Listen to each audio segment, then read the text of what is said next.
Move forward into our second hour, and we welcome yet another special guest joining us here on the show. This is Erin Haney joining us now, the Chief Policy Officer at Reform Alliance.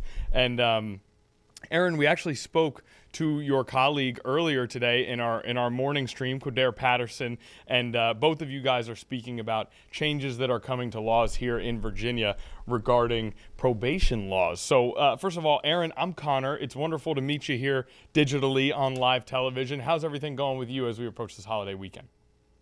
Connor, thanks so much for having me. It's going great. I'm actually visiting our nation's capital, though, so I've got some air traffic overhead with all the plane shows. But other than that, doing great and really, really excited to talk about the bill that just went into law in Virginia.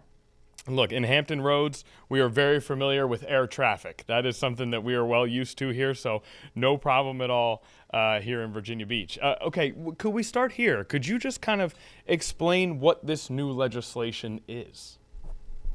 Absolutely. And I know, as you mentioned, you spoke with Quadaire, who gave great information earlier. So to recap, really what this bill does is it prioritizes public safety and everything we know about making reentry successful so that probation officers can focus more on real threats to public safety, and people who are on supervision in Virginia can actually focus on second chances, rebuilding their lives, and getting ahead. What the bill does specifically is that if you have been compliant with all of your supervision conditions, which is often much easier than it sounds, or much harder than it sounds, I should say. It sounds like it would be easy, but there's a lot of conditions. If you're compliant with that, and if you are also compliant with your case program and your case plan for a full year, and you are deemed to not be a risk to public safety, you can be recommended for early termination, meaning you do not have to continue on supervision, but you can be recommended at the 12-month mark. And being able to, I guess a better way to put it is, what does this provide even sort of mentally for people who are currently existing under these rules? What type of, is it something that provides maybe hope or relief or even a goal? What kind of benefit is this to the mental of those who are on probation and working and doing everything they can to get off? So for far too long, supervision everywhere, but especially in the Commonwealth, right, has been something that has really held people back.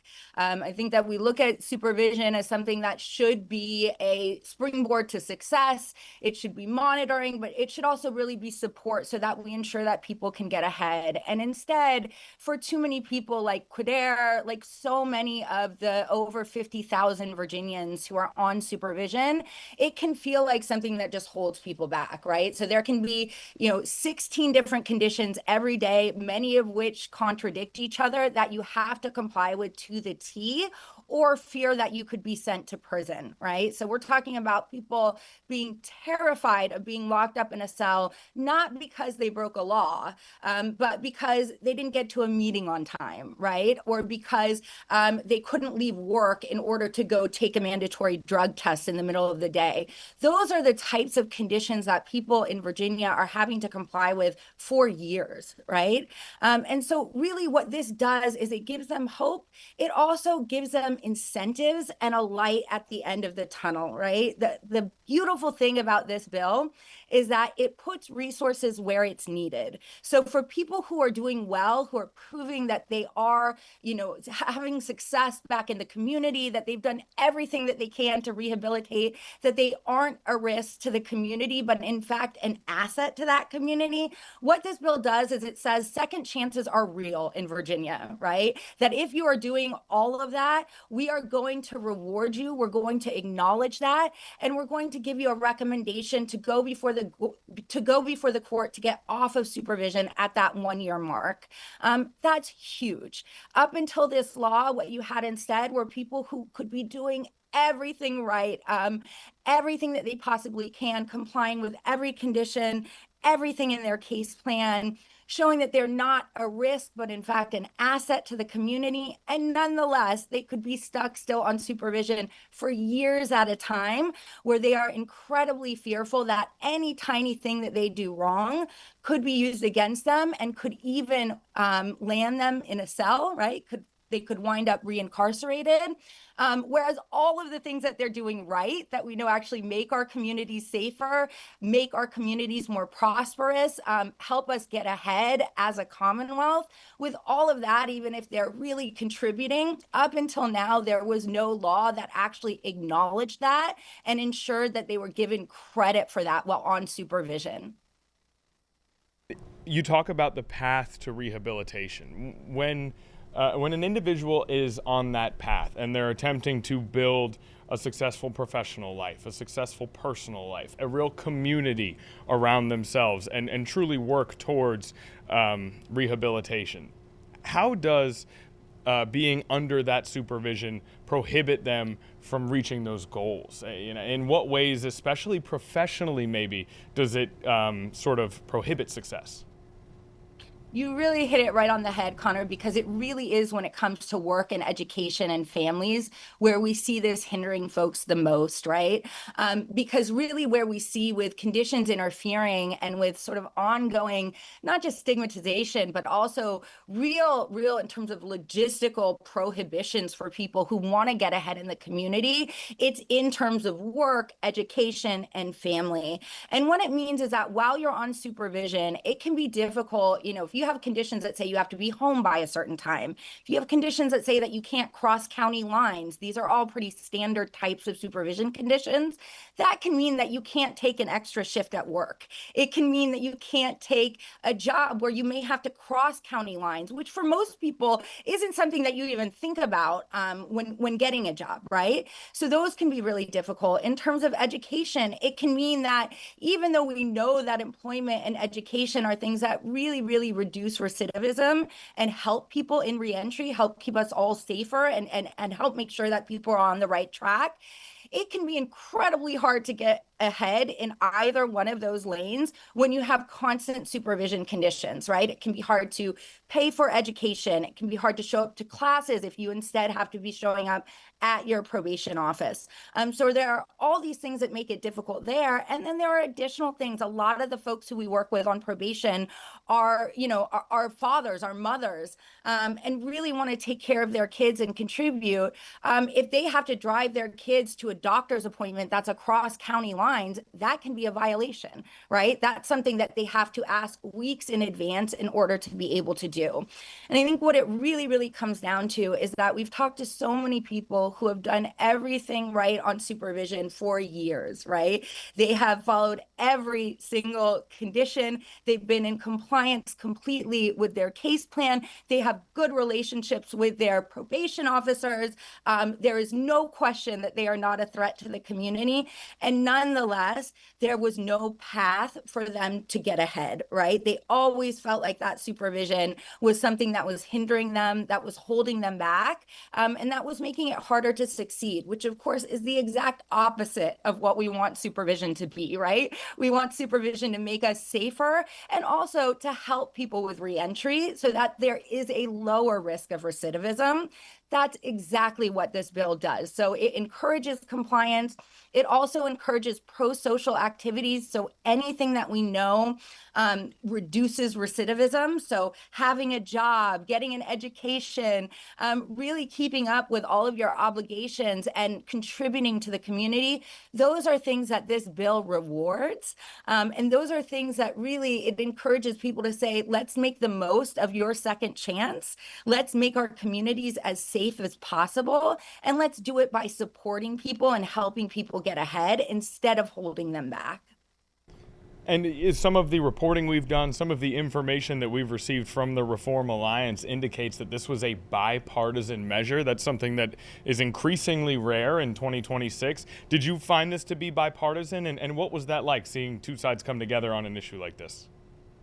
It's one of the things we're proudest on this bill, and honestly on every bill Reform Alliance works on. So we've passed 23 bills in 12 states, all on supervision, all evidence-based and all bipartisan. I think Virginia was one of the most incredible experiences because at a time when we are so polarized in the country, to have two sides genuinely come together, and you had not just, Democrats and Republicans, but you had law enforcement and people on supervision, right? You had advocates for people who were incarcerated and law enforcement officers and survivors of crime all coming together and talking about why this bill was so important for everyone involved. That's so rare. And it just tells you how important a bill like this is and how important it is for us to all come together and hear each other out and find that common ground. And you mentioned everyone involved, not just on both sides of the Virginia government, but also among law enforcement. Why is this something that is beneficial for law enforcement in particular, and especially for probation officers? For too long, I think people looked at, supporting second chances as somehow at odds with public safety. Reform Alliance as an organization, along with so many groups on the ground and phenomenal advocates like Quadaire that we've been working with, have really helped sort of, open eyes to show that that's not the case, right? That you can absolutely support second chances in a way that advances public safety. The reason law enforcement and specifically probation officers were such allies in this campaign and with this bill was because the evidence shows that this will in fact make us safer, right? This will help reduce recidivism. It also helps probation officers so that they aren't focusing on people who are doing everything right.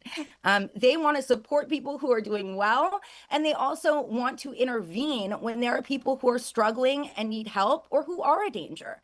And that's exactly what this bill gives them the room to do by moving people out of the system after several careful checks and balances to ensure that these are folks who are doing well and aren't any danger to the community. By getting them off of those caseloads, it allows probation officers and law enforcement to really focus on any threats to the community and to actually do their job the way that they want to and the way that they need to in order to protect the community.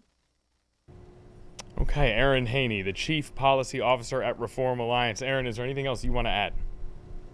No, Connor, appreciate it. This has been great. Oh, one thing actually online, there is something I want to add. We have a tool coming out to help anybody on probation. So if you or your loved one want to know if you could be impacted by this law, you want to see how to use it, look us up at Reform Alliance. Next week, we have a tool rolling out that will show you exactly how to tell if you qualify.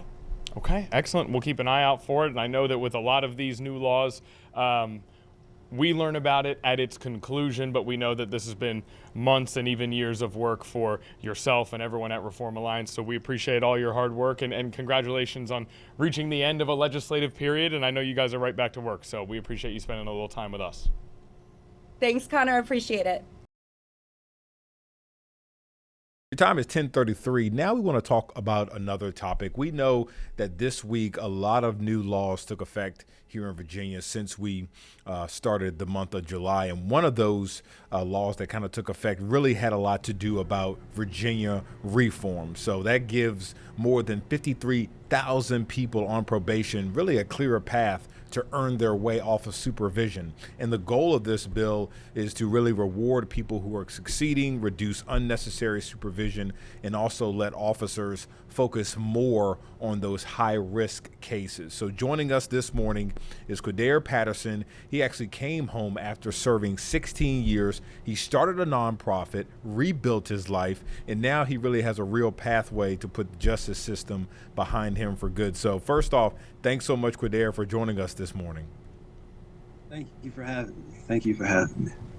And so, I love to hear your story of kind of how you, started this nonprofit, rebuilt your life. Talk about how this new probation reform can really change and impact a lot of people. Well, thank you, Matt. First, let me say that I came from a troubled past, as most people who come in contact with incarceration do. I ended up making some really bad decisions, and it cost me 16 years of my life.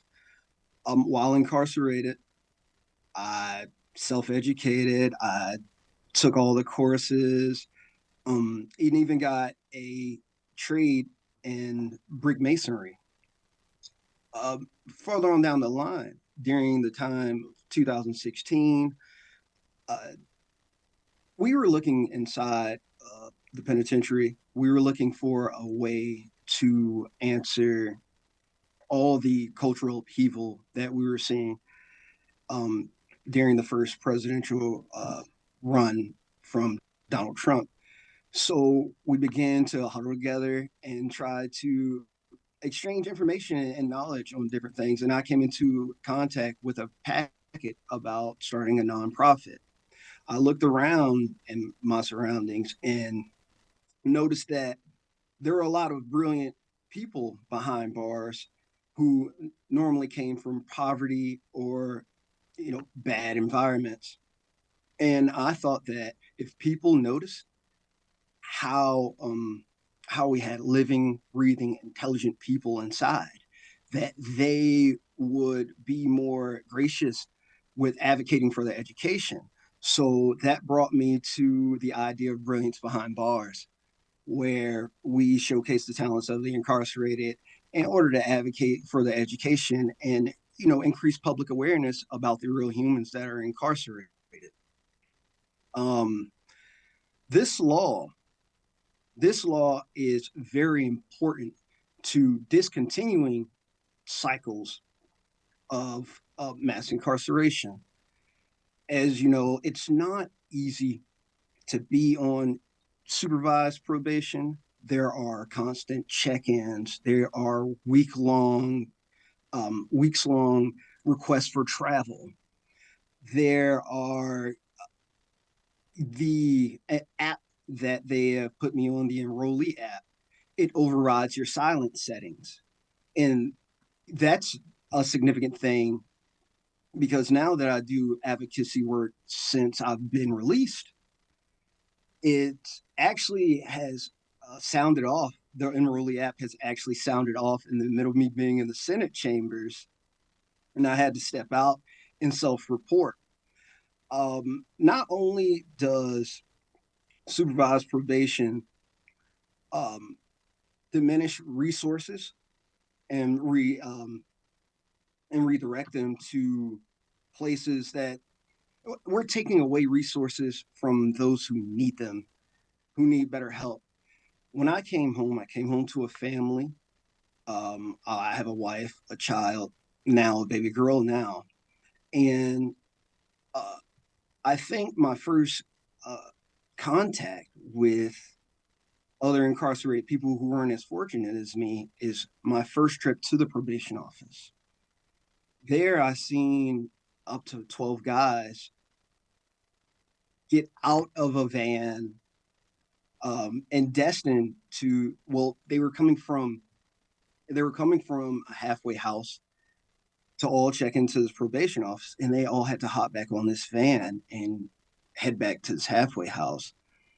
And that really got me thinking about how stifling supervised probation could be, and think about those guys' situations. So that being said, there are about 52,000 Virginians on supervised probation, and that's more than double of the prison population here in Virginia now.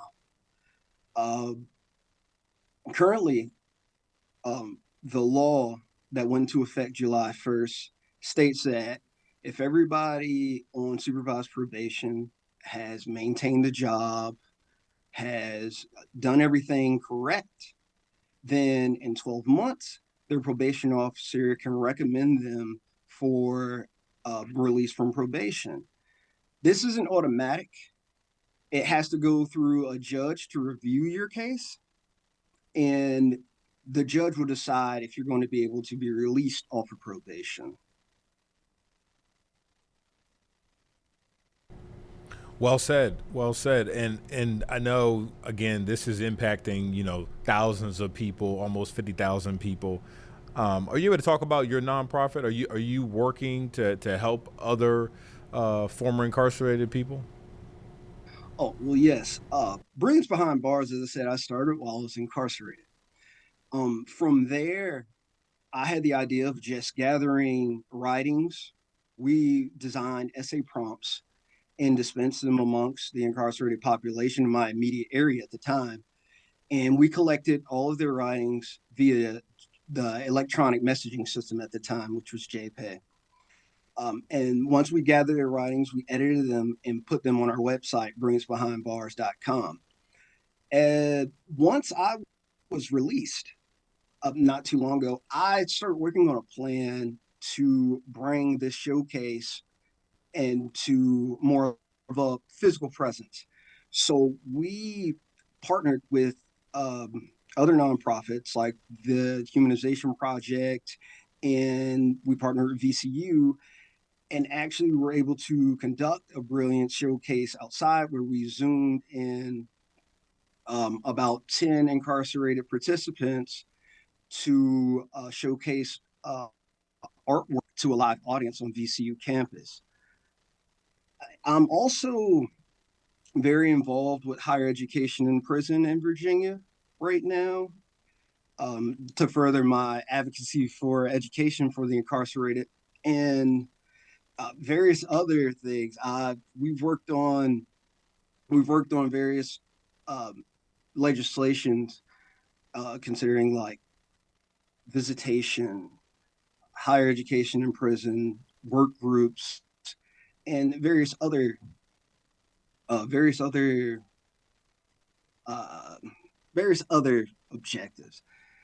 It's been the work itself has been a relief for me to be able to see that incarceration hasn't slowed me down and allowed me to be able to help others who are still in that situation, who still need their voices to be heard, and who still need people to be aware of their humanity.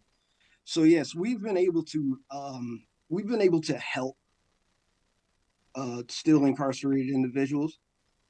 I'm in constant contact, and we are constantly organizing to put together programs to help continue showcasing their talents and their intelligence and their humanity. Well said. I mean, I love to hear it. I mean, what a way to give back and help others, get back on their feet, especially, maybe I'm assuming going through a tough time behind bars. And before we go, Quadaire, talk about, do you think, this step that Virginia has taken to kind of pass this legislation, where do you think we go from here as far as, maybe impacting other states across the country or just impacting other people here in our own state? Well, I could say I've been very proud of my state when it comes to criminal justice reforms. I think we've been moving in the right direction. This particular law change will help us will help us garner actually more public safety. We all understand that desperation and ostracization of incarcerated individuals heightens their potential to recommit or reoffend. This law here takes off the ever looming presence over your shoulder, the interference that can come with your job, your work.